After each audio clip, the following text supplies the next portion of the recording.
Olá pessoal, estamos aqui para a nossa devocional, continuando lá no Salmo 1 e agora os versículos 5 e 6. Diz assim o texto bíblico: Por isso os perversos não prevalecerão no juízo, nem os pecadores na congregação dos justos, pois o Senhor conhece o caminho dos justos, mas o caminho dos ímpios perecerá. Então, na verdade, esses dois últimos versos já está trazendo, né, uma declaração, uma resolução para os justos e para os injustos ou perversos. No versículo 5, a gente vai fazer então a nossa aplicação aqui, e diz assim: Por isso os perversos não prevalecerão no juízo, nem os pecadores na congregação dos justos. O que a gente pode tirar aqui é que trata-se de quase que um contexto quando o juiz vai proferir a sentença final. Tá? Vamos lembrar assim que a sentença final ela pode caracterizar a punição, como pode caracterizar a recompensa, certo? Ou o castigo e a sanção no sentido recompensa. Então é como se fosse assim, fica na expectativa o positivo e o negativo. Então, no caso aqui, traz uma sentença sobre os injustos. O que acontece? Eles, primeiramente, não prevalecerão.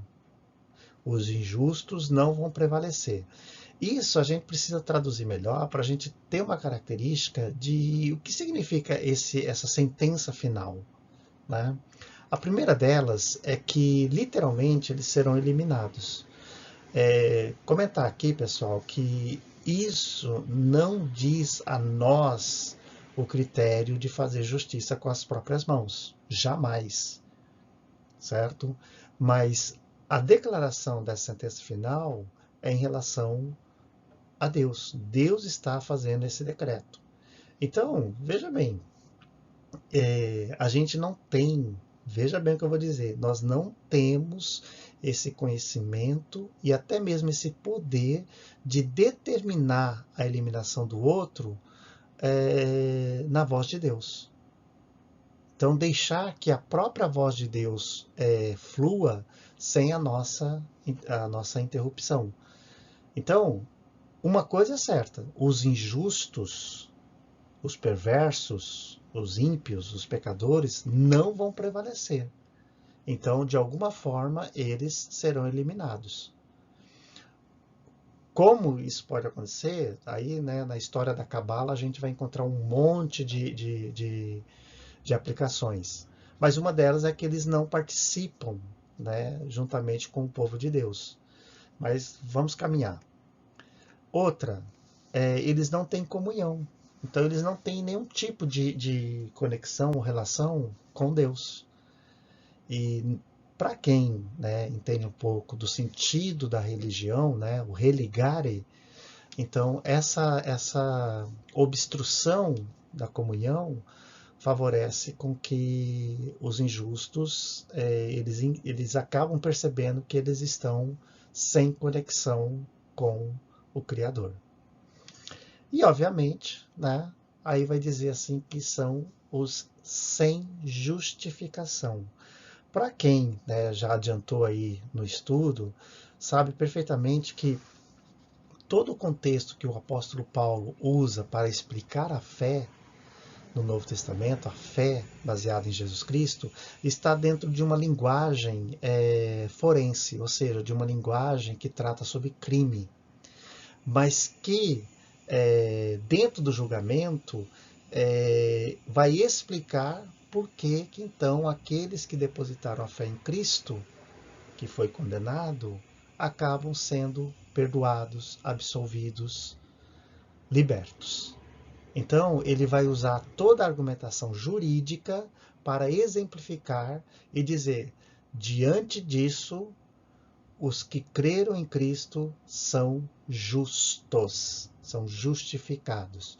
E, obviamente, nesse contexto aqui do Salmo 1, a sentença final é que os injustos não são justificados. Eles foram totalmente eliminados, sem a participação na comunhão, por isso eles não vão prevalecer. Continuidade, nós vamos agora então para o versículo de número 6, que diz assim: pois o Senhor conhece o caminho dos justos, mas o caminho dos ímpios perecerá.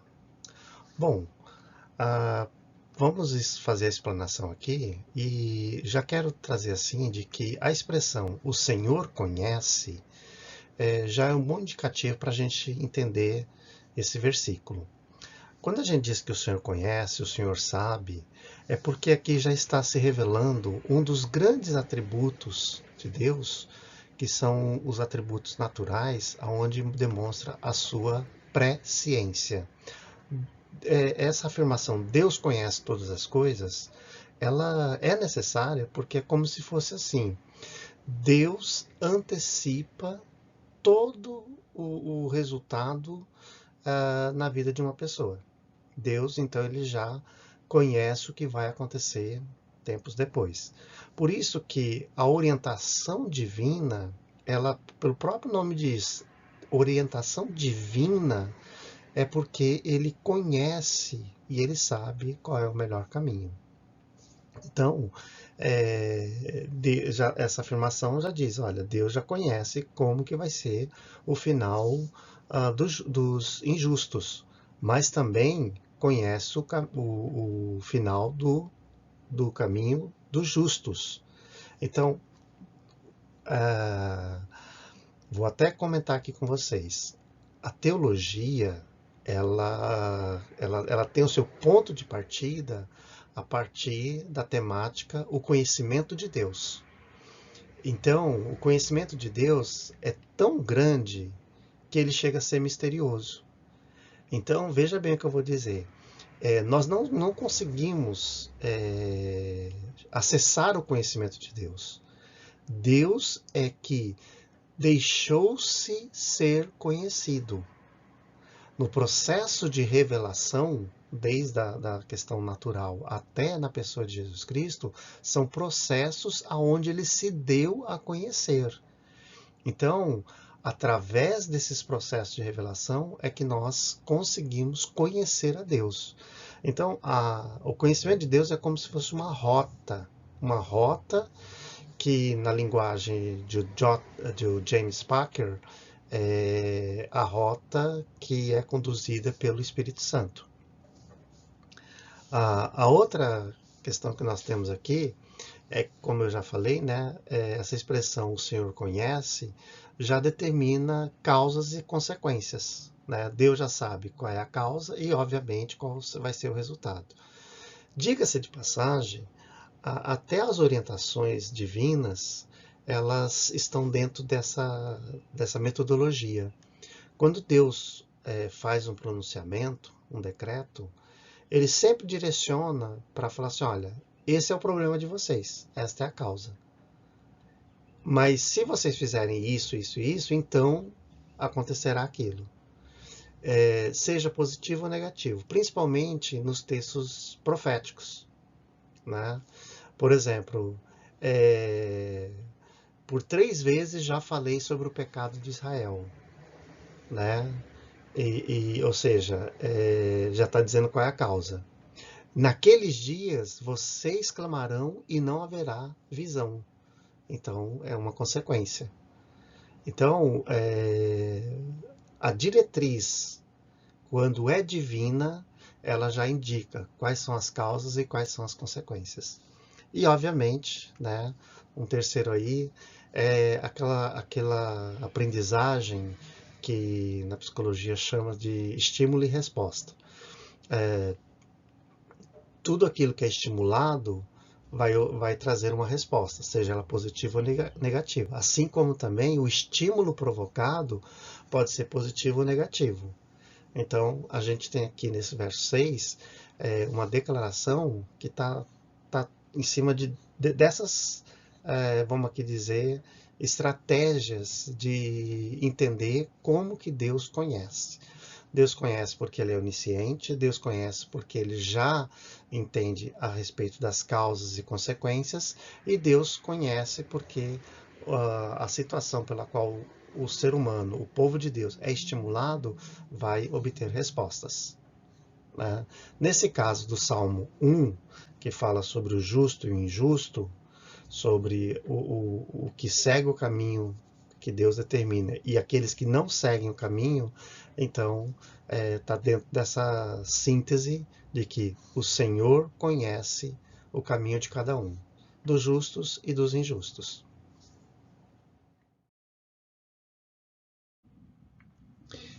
E agora, pessoal, nós vamos ver quais são as verdades sobre esse texto.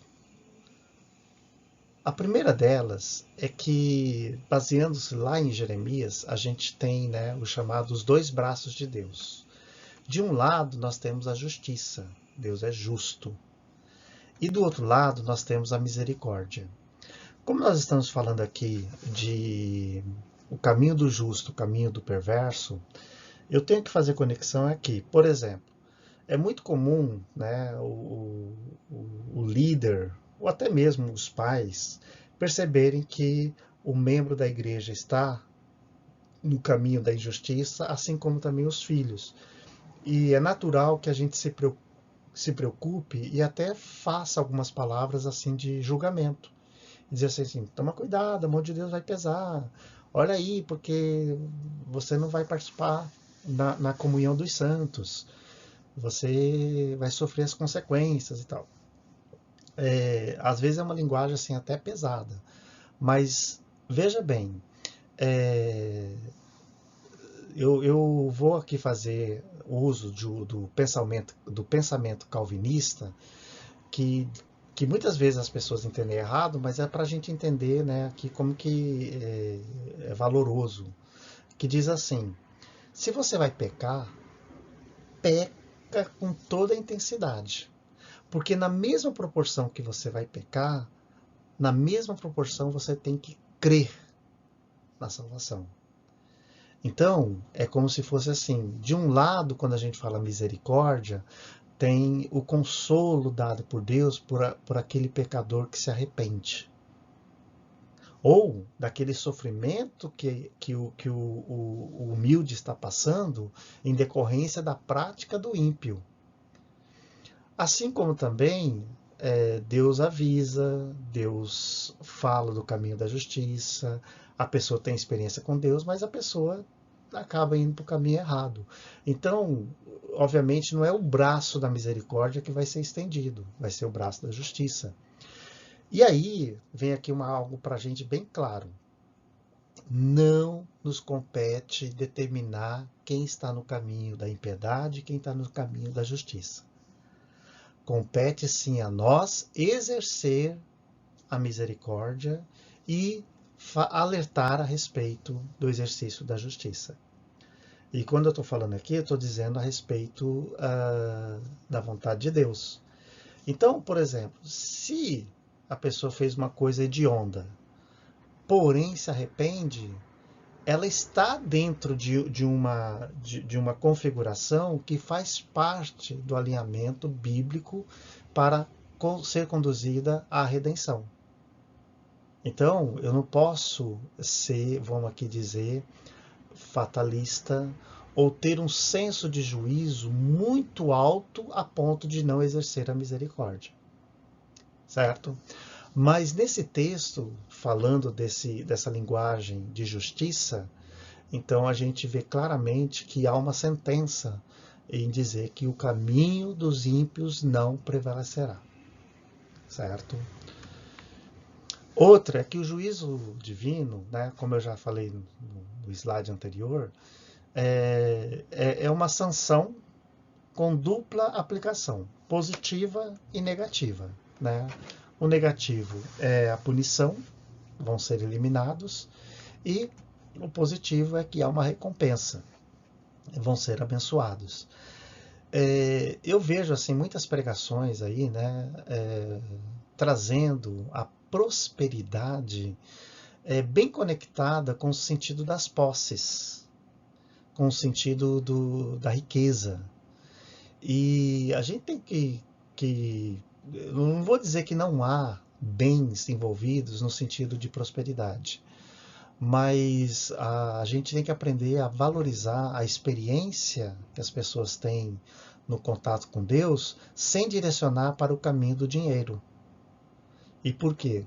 Porque certamente isso trará consequências e as quais a gente não conseguirá reverter, né? E eu digo isso do ponto de vista do desenvolvimento da fé, e não propriamente a condução cognitiva de entender o que é bênção, o que é maldição e etc.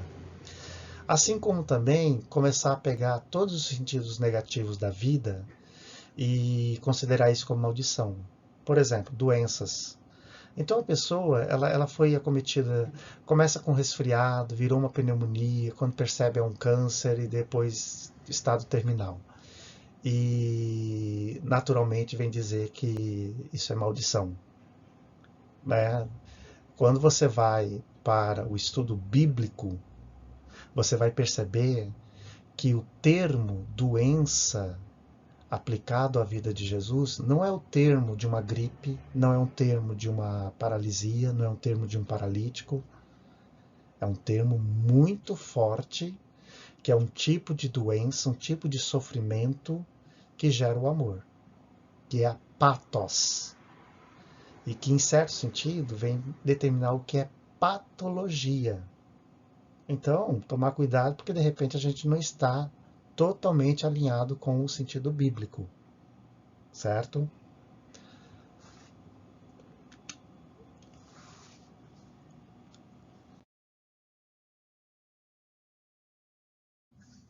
Com respeito à nossa oração, vamos dizer o seguinte: também é uma oração simples, e eu sempre faço questão de enfatizar isso, é que a nossa educação na igreja conduza os nossos membros, irmãos e irmãs, a serem fortalecidos na prática da justiça. Como esses dois últimos versos têm muito essa conotação de juízo, de sentença, então a prática da justiça ela faz com que a gente coloque, né, a vida humana na ortodoxia, ou seja, no caminho correto para se andar. Então não é propriamente um caminho de punição, é um caminho de orientação, de correção, de repreensão, mas não propriamente disciplina no sentido de exercer, vamos aqui dizer, pressão, mas simplesmente acompanhar, consolar, confortar. Tá? Esse é o caminho da prática da justiça. E se eu volto um pouquinho mais, eu vou dizer assim que mais do que propriamente a gente ser experts da palavra ou doutores da lei, né, a gente, eu vou chamar aqui de condutores da vida. Então, a gente está próximo à pessoa para conduzir no seu estágio de fé. Então, a gente, como especialistas da fé, a gente conduz a pessoa na prática da justiça, porque a prática da justiça nada mais é do que a educação da fé. Então, as pessoas precisam ser fortalecidas nisso, na prática da justiça.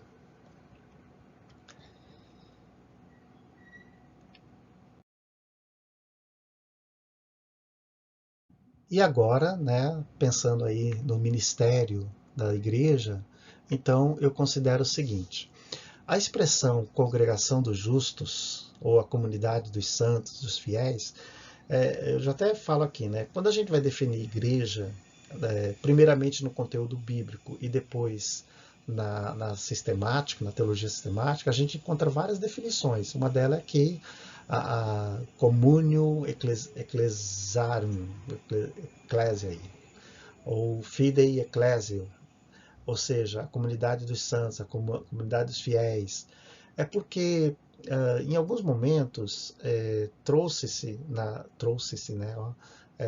foi trazido na teologia muito a figura da igreja enquanto noiva de Cristo, né? Então, é mais ou menos assim. Durante o dia, a igreja é pura, é santa, é imaculada, mas durante a noite, porque naquela época se fazia a comparação da noite, é como se fosse assim, a devassidão, a luxúria, o pecado. Então, à noite, a igreja ela é prostituta.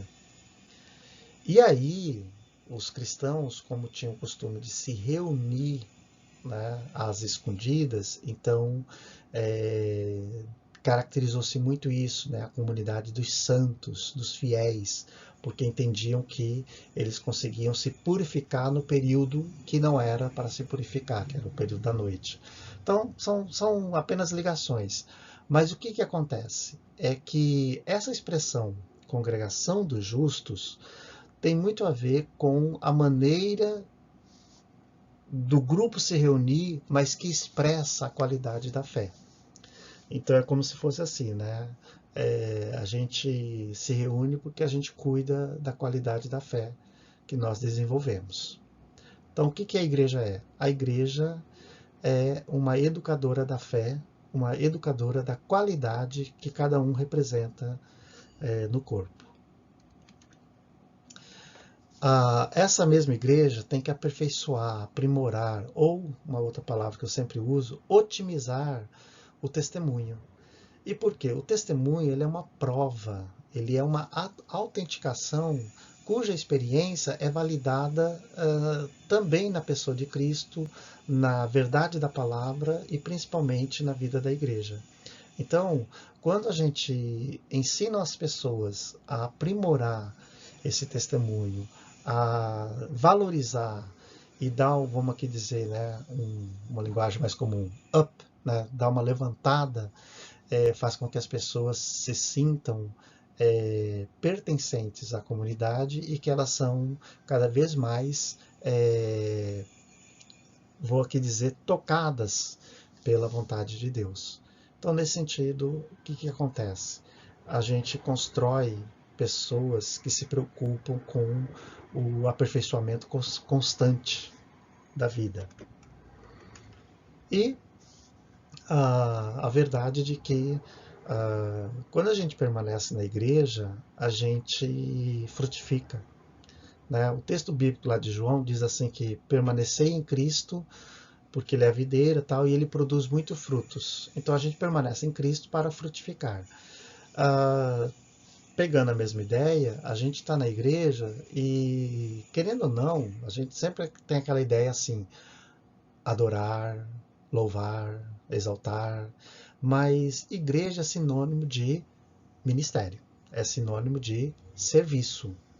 Então, a gente tem que frutificar através dos nossos serviços. Então, começar a pensar assim sobre que frutos eu produzo, né?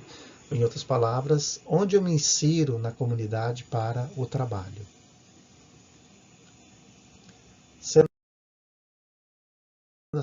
Sendo assim, pessoal, chegamos aí à final e agradeço a todos vocês. Essa é mais uma devocional aí e nas próximas estaremos aqui. Até mais.